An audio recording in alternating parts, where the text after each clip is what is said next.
Right Lakshmi. So polling కు చాలా దగ్గర టైం పడుతుంది అండ్ వచ్చే వారానికి ఈ టైంకి మనకి పోలింగ్ అనేది మొదలవుతుంది. సో టైం తక్కువ ఉంది, ఇంకా ప్రచారం నిర్వహించాలి, కొన్ని సభల్లో పాల్గొనాలి, రోజుకు 3-4 సభల్లో పాల్గొనాలి అండ్ టైం చాలా తక్కువ ఉంది కాబట్టి అండ్ నియోజకవర్గాలు వేరే వేరే రాష్ట్రాలకు కూడా వెళ్లి ప్రచారాలు నిర్వహిస్తున్నారు. సో ఇటు కాంగ్రెస్ కానివ్వండి, బీజేపీ, బీఆర్ఎస్. సో దీనికి సంబంధించి ప్రత్యామ్నాయం ఏంటి అంటే వీళ్ళకి హెలికాప్టర్లు మాత్రమే దొరుకుతున్నాయి. లక్షల్లో అద్దె వెచ్చించి మరీ హెలికాప్టర్లను అద్దెకు తీసుకుంటున్న పరిస్థితి. సో హెలికాప్టర్లో ప్రతి రాష్ట్రానికి వెళ్లి ప్రచారం నిర్వహిస్తున్నారు. సో దాదాపుగా రోజుకు కార్నర్ మీటింగ్లు అని అలాగే 2-3 సభలు అని చెప్పేసి ప్రతి పార్టీ కూడా ఈ విధంగా ప్రచారం నిర్వహిస్తోంది. సో కేవలం హెలికాప్టర్ని నమ్ముకొని. ఓకే, ఎస్, డీటెయిల్ గా చూద్దాం. రాష్ట్రంలో ఓ మూలన ఉన్న పట్టణంలో బహిరంగ సభ, మరో దిక్కున ఉండే నగరంలో కార్నర్ మీటింగ్, మధ్యలో ఇంకో చోట రోడ్ షో. అన్నింటినీ కవర్ చేయాలి, ప్రజలను కలవాలి, ఓట్లు అభ్యర్థించాలి, మమ్మల్నే గెలిపించమని కోరాలి. అటు చూస్తే సమయం లేదు, నాయక అంటూ పోలింగ్ తేదీ తరుముతోంది. దీంతో సుడిగాలి ప్రచారం కోసం రాజకీయ పార్టీలు గాలి మోటార్లను విస్తృతంగా వాడేస్తున్నాయి. తమ నేతలు ఒకే రోజు పలు సభల్లో పాల్గొనాల్సి ఉండడం, షెడ్యూల్కు అందుకోవాల్సిన పరిస్థితుల్లో గంటకు లక్షల్లో అద్దె చెల్లిస్తూ మరీ హెలికాప్టర్లను వినియోగిస్తున్నారు.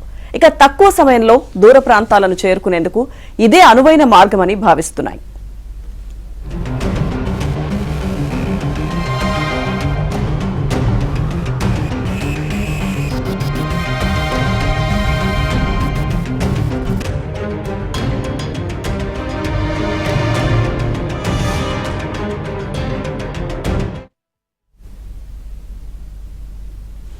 ఇక రాష్ట్రంలో మే 13న పోలింగ్ ఉన్న నేపథ్యంలో కాంగ్రెస్, బీజేపీ, బీఆర్ఎస్ లోక్సభ ఎన్నికల ప్రచారం తారాస్థాయికి చేరింది. జాతీయ పార్టీలైన కాంగ్రెస్, బీజేపీ అగ్ర కీలక నేతలు రాష్ట్రానికి వస్తున్నారు. సీఎం రేవంత్ రెడ్డి రోజుకు 2-3 జిల్లాల్లో సభలు, కార్నర్ మీటింగ్లు హాజరవుతున్నారు.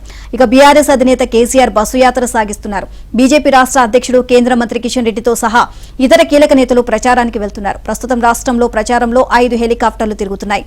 2-3 రకాలకు చెందిన వాటిని పార్టీలు బుక్ చేసుకుంటున్నాయి. హెలికాప్టర్లను ముంబై, ఢిల్లీ, బెంగళూరుకు చెందిన సంస్థలు అద్దెకు ఇస్తున్నాయి.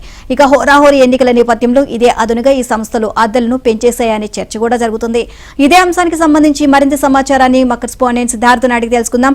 సిద్ధార్థ్, మొత్తం కూడా కాంగ్రెస్ అలాగే బీజేపీ అలాగే బీఆర్ఎస్ 3 పార్టీలు కూడా సో ప్రచారాన్ని అయితే ముమ్మరం చేశాయి. ఇంకా ఎన్నికలు చాలా తక్కువ సమయం ఉన్నాయి పోలింగ్ కి. ఈ నేపథ్యంలో హెలికాప్టర్లను వీరు ఆశ్రయించడం జరిగింది. లక్షల్లో వెచ్చించి మరి హెలికాప్టర్లకు అద్దెకు తీసుకుంటున్నారు. ఓవరాల్ గా దీనికి సంబంధించి అప్డేట్స్ ఏంటి? Thank you Neelima. ఇంకా పోలింగ్ కి ప్రచారానికి 5 రోజులు మాత్రమే గడువు ఉన్నటువంటి నేపథ్యంలో 3 ప్రధాన పార్టీలు ప్రచారం పైన ఫోకస్ చేశాయి. 2 జాతీయ పార్టీలు వాళ్ళ పార్టీకి సంబంధించినటువంటి అగ్రనేతలతోని ప్రచారం చేస్తున్నారు. ఇటు మోదీ, అమిత్ షా, ఆ పార్టీకి సంబంధించినటువంటి జేపీ నడ్డా, దాంతో పాటు ఇతర కేంద్ర మంత్రులందరూ తెలంగాణపై ఫోకస్ చేశారు. ఇటు కాంగ్రెస్ పార్టీకి సంబంధించి వాళ్ళ ట్రంప్ కార్డులైనటువంటి రాహుల్ గాంధీ, ప్రియాంక గాంధీతో పాటు ఇటు మల్లికార్జున ఖర్గే, డీకే శివకుమార్ ఇట్లాంటి వాళ్ళు కూడా కాంగ్రెస్ పార్టీ తరఫున ప్రచారం చేస్తున్నారు. అయితే వీళ్ళు వచ్చినటువంటి ప్రతి రోజును సమర్థవంతంగా వినియోగించుకోవడానికి ఒక రోజు 2-3 చోట్ల వాళ్ళకి సంబంధించినటువంటి బహిరంగ సభలు, రోడ్ షోలు, కార్నర్ మీటింగ్స్ ని కండక్ట్ చేస్తున్నారు. ఒక మూల నుంచి మరొక మూలకు ఈజీగా ఫ్లెక్సిబుల్ గా తిరగడానికి హెలికాప్టర్లను యూజ్ చేసుకుంటున్నారు. ఇప్పటికే కాంగ్రెస్ పార్టీ 3 హెలికాప్టర్లను హైర్ చేసుకుంటే బీజేపీ 2 హైర్ చేసుకుంది. ఇటు బీఆర్ఎస్ కూడా ఒక హెలికాప్టర్ హైర్ చేసుకున్నా దాన్ని ఇంకా వాడట్లేదు. చివరి రోజుల్లో వాటిని విస్తృతంగా వాడుకోవాలని ప్రయత్నాలు చేస్తున్నారు. ఇటు రేవంత్ రెడ్డి ఒక హెలికాప్టర్ వాడుతూ ఉన్నారు. దాంతో పాటు ఇటు సోనియా, ఇటు రాహుల్ గాంధీ, ప్రియాంక గాంధీ వచ్చినప్పుడు ఒక హెలికాప్టర్ వాడుతున్నారు. సో మొత్తానికి అయితే 3 పార్టీలు ఈ ప్రచారాన్ని ముమ్మరం చేశాయి.